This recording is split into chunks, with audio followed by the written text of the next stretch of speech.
Suzanne, today it's getting real. Real. I'm super excited to get real. Oh, I know. I'm Anthony. Welcome to No Vacancy Live. That's my friend Glenn. You're watching the #1 show in hospitality.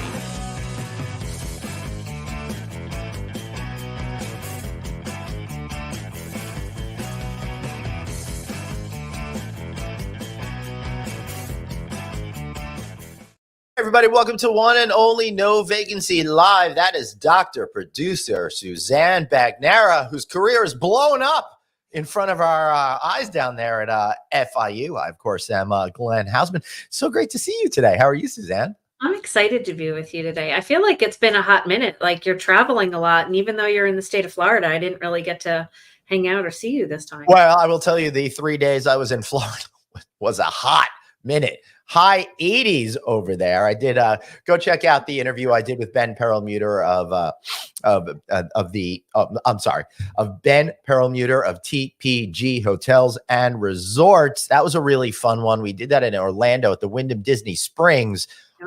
By the way, Suzanne, I got to know the GM of that property, Jay Leonard, and it is such an interesting thing that he has to go through being at Disney Springs, but being a Wyndham property, but also having to speak to the Disney folks over there on a constant basis. We're going to have him on the show soon enough to talk all about that. That should be fun, right?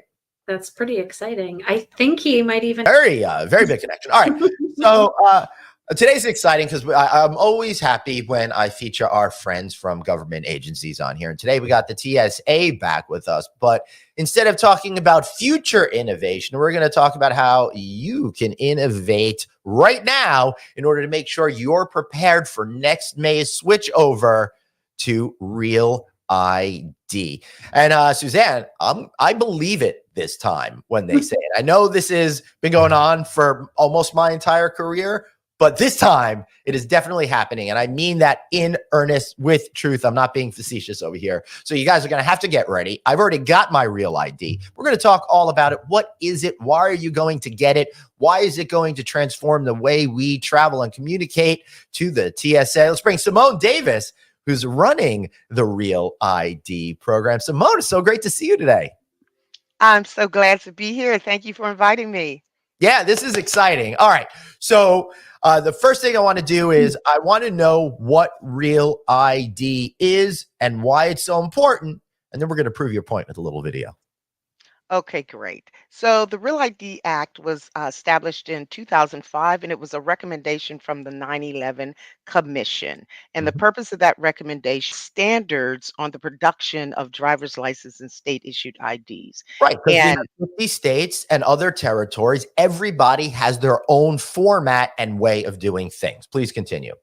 Absolutely. There's 56 jurisdictions, and they all create driver's license in a means to where they were just creating them for their state. So the government stepped in and provided some minimum standards. And when I say minimum, I mean minimum standards that they must follow in order to meet the regulation for security. Hey, Simone, those are the standards we follow in this show every day. And we say minimal because several of the states actually add layers on top of what we require.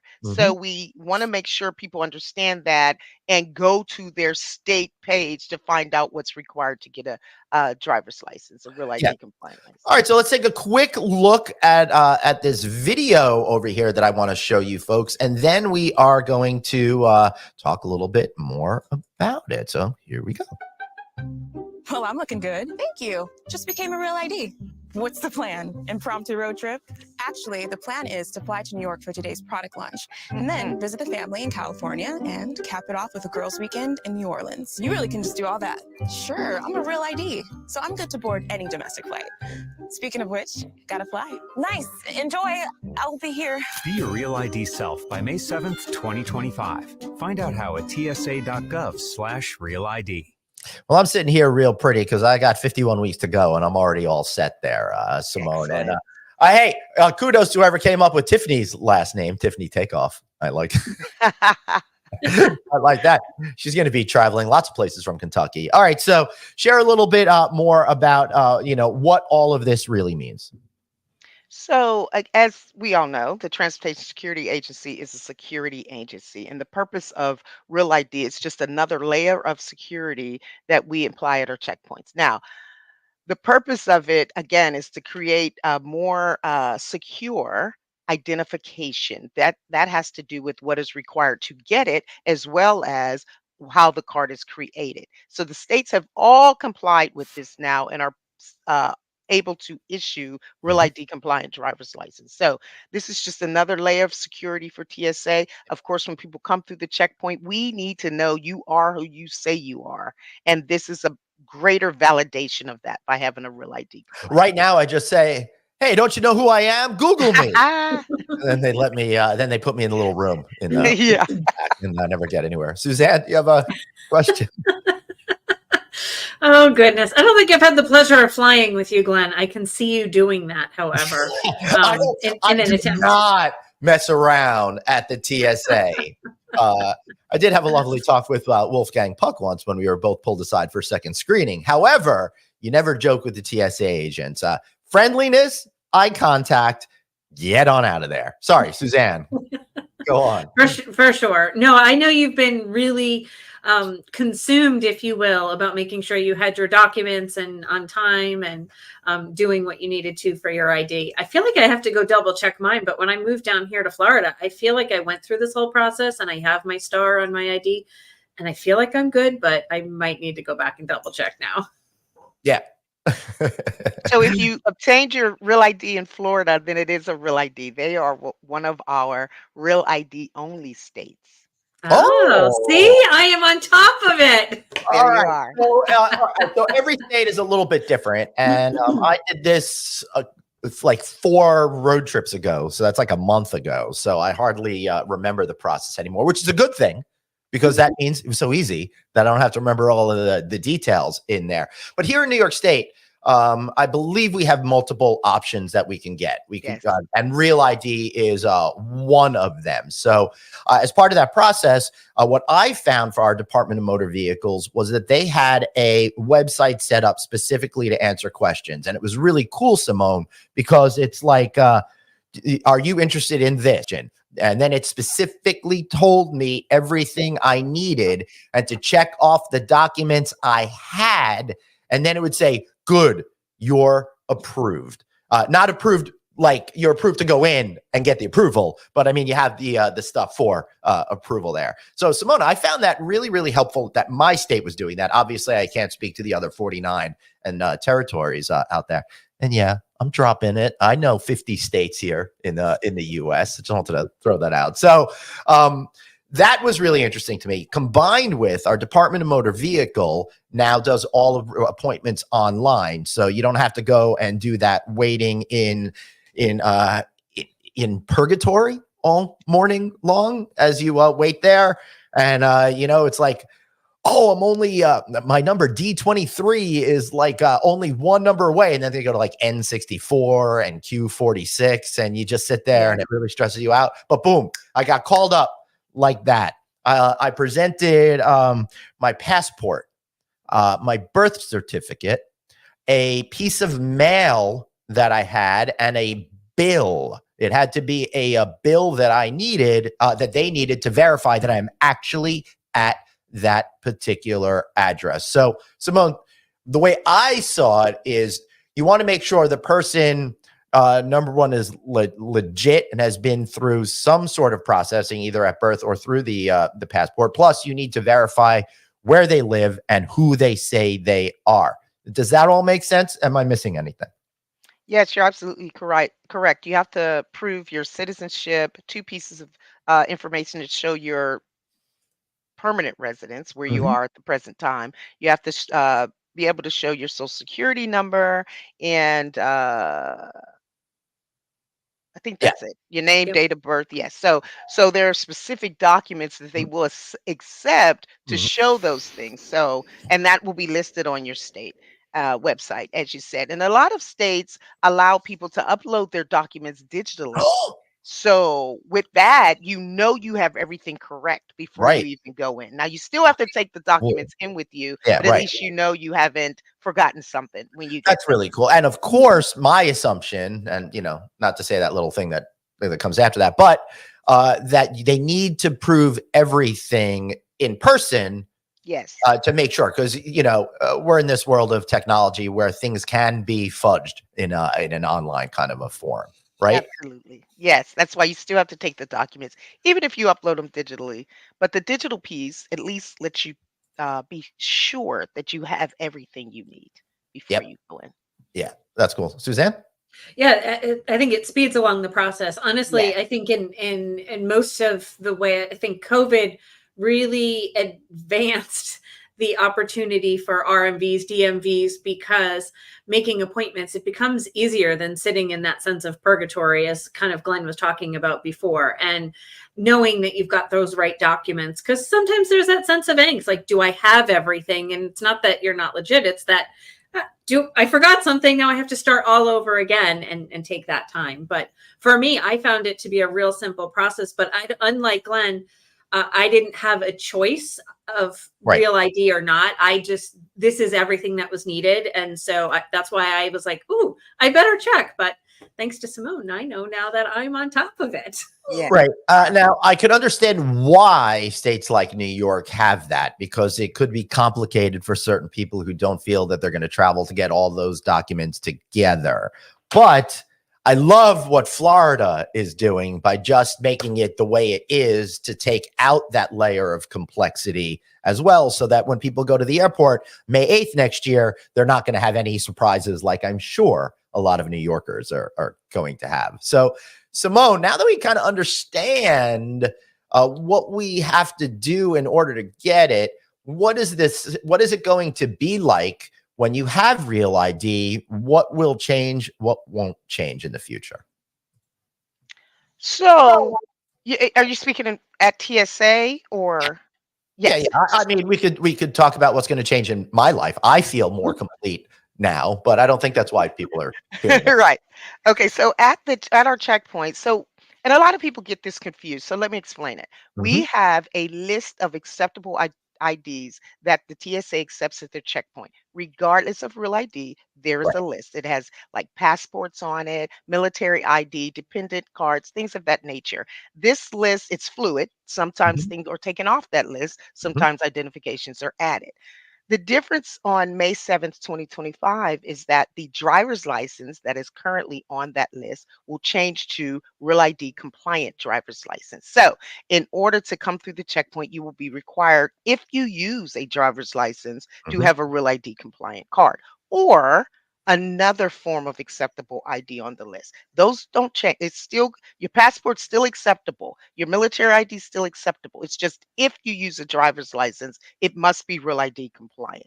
So, and we have prepared our checkpoint for the possibility of individuals who will not have it so that we can Oh, still come on. I can't continue. imagine that Americans are going to be unprepared for a after a Yeah, we are 1980 warning. hoping. We're Yeah. taking a lot of precautions ahead of time. If you'll notice now, if you go through our checkpoints, they're handing out Yep. slips to say, please get compliant with Real ID. Well, And as Simone, you I see more didn't of those, notice it's a that lot of because information. I am compliant There already, you are. That but is so great. I have been informed about that. And the really cool thing is it's a little piece of paper. It's got a QR code on it. So you can just show your phone on there and do it right away while it's fresh of mind. And hey, you're either waiting online to get into the Sky Lounge or sitting waiting to board anyway. You might as well start investigating that, right, Simone? That's correct. That's correct. And all the information is there. It takes Mhm. you to not only our acceptable forms list, but also to where you can click on your state and find out what's required to get a Real ID in your state. That's pretty cool. Suzanne? So I just recently traveled, and I had met a couple that had not traveled in upwards of 10 years. And so for those people who have been leading a relatively sheltered life, especially down here in Florida, Orlando is such a busy airport. How will the TSA checkpoints then handle those individuals who may not have the proper ID and may not have their passport? What do they do? How do they still make it happen to get onto their flight? So first, let me say that we are preparing an advertising campaign right now Yep. that will go out nationwide, and hopefully, it will hit those individuals through Yep. TV, radio, media, and Okay. things of this that aren't connected, if you will, to the travel industry Right. and tied in. So we're hoping at least they'll begin to see this. But with that, we do have a plan at our checkpoint to be able to deal with individuals who may not have their real ID at that time, Mhm. because we're doing an informative approach so that we're also informing Yep. people as we enforce. And so, but we will inform them that they need to get it, or next time they need to come prepared with another acceptable form of ID. And And there will be a time when at some people point, will be turned away yeah. from the checkpoint if they Right. don't have an acceptable form Well, of ID. Simone, you can't stay in the state of limbo at some point. Like, I Exactly. get it. It's May. People aren't ready. But come like September, I mean, like, then it's going to be on them. I'm curious as to how the airlines are going to be partnering with you to help this happen. I certainly get plenty of notifications from my airline of choice about certain things, and it feels like this is an easy thing for them to be able to push out as your ticket is May 8th, 2025. Remember to have your real ID or some other form of approval. Will that be happening perhaps? Yes, they are actually partnering with us Awesome. right now. They put it in their reservations, of course. Mhm. I think most of you see that, but it's also at the point of check-in. So when you check in online, it'll pop up again and say, Yes. "Hey, need to be real ID ready." And the purpose of that, and we're so glad they're partnering with us with that, is we're hoping to keep people away from coming into the airport without their real ID, so that they will prepare. You know, you check in a day before and it pops up. You're like, "Oh, well, let me grab my passport, right? Yep. Or let me grab something else because I don't have my real ID." So we're hoping that that will be a trigger for individuals to prepare to come to the airport. Yeah, I mean, what else can you do? Right? It is guaranteed in life that there will people that will show up without it, but it sounds to me like you're really doing a great plan here to kind of mitigate what those first few months are going to be like and keep the confusion down to a bare a minimum. Suzanne, how are you feeling about this? Well, I'm feeling that there's definitely a great campaign. I would say the next level of concern is those who are maybe more frequent travelers, and maybe haven't gotten pre-check or clear, and you still go through the standard TSA line.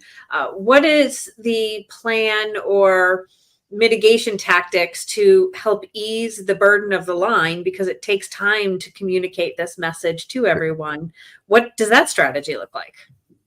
Well, again, we're going to hand out the sheets, which we are doing right now, and all the information is on that sheet that we Mhm. hand out. And so, to minimize the point of the ticket document checker having to conversate with each Yeah, passenger, that we're really just having them say, "Please check the QR code," because literally that little tiny sheet is full yep. of information. So we're hoping that the individuals, will just keep going and then check the QR codes. But as far as people who don't have a real ID, yeah, their process, if after enforcement, those processes could be a bit longer, and they would have to step out the line and things of that nature. But at that point, that's why we're hoping that the message will get out. Individuals will be prepared, even if they don't have a real ID, to bring another acceptable form. But we want to make sure that the message gets out far and wide, and we are doing everything in our power to do that. We're asking you all to do that, and your customers and clients to do that, and so we can reach everyone that needs to have this message.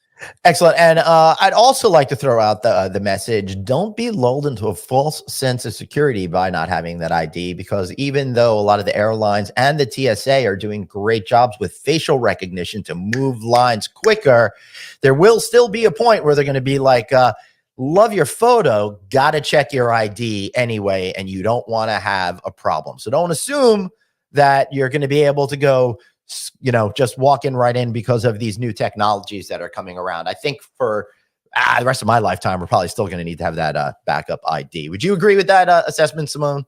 I do agree with that. Yes. Yeah. All right, cool. Plenty enough to say. All right, before we wrap up, I think we've got all the talking points we need to how again can we make sure that we have the right ID? What should we do if we look at our license and not realize if we have real ID? And then how can we go to our state to get the real ID? So, if you do not have a Real ID compliant driver's license right now, what you do want to take the steps to consider doing that as soon as possible. And I say that because once people realize that TSA is serious and we're really enforcing, the DMVs may possibly back up. And Yep. so if you have a flight in June and your Mhm. appointment at the DMV is in July, then you're going Mm. to have an issue. So I say, please go take care of it as soon as you can. But go to the TSA website. And once you get in there in the identifications area, you can click on the Real ID and it will bring you to a point where you can click on your state and find out exactly what you need to do to get your Real ID. Awesome. And I would also like to tell people out there, when you look at your real ID, it's probably going to have one of those little logos. Suzanne, could you remove the names real quick for a second? Because she's got the little, there we go, Yes. stars and that bear and all of that. So you got to be looking for one of those. If you're not sure if you have it or not, you don't have one of those, and you don't have one, and it's time to get real and get your ID over there.